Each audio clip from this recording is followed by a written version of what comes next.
कधी स्वतःला सिद्ध करायचं असं वाटलं का?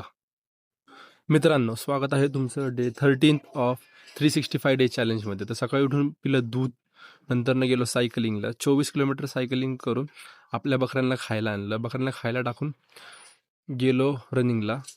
5 किलोमीटर रनिंग करून केली बिगिनर लेवलची कॅलिस्थेनिक्सची प्रॅक्टिस.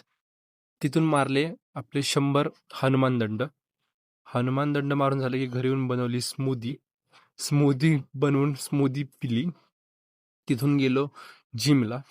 जिममध्ये जाऊन मारले 100 जोर, 100 बैठका, 100 dips, peak push-ups, front push-ups, toe shoulder touch, wide push-ups, shoulder momentum. नंतर मारले ॲप्स. ॲप्सचे 4 व्हेरिएशन्स करून सायकलिंग केली. माउंटेन क्लाइंबर्स, सिंगल बारचे 100 रिपिटेशन्स करून घरी येऊन खाल्ले ड्रायफ्रुट्स. 4 लिटर पाण्याचा टास्क कंप्लीट करून खाल्लं फ्राईड राईस.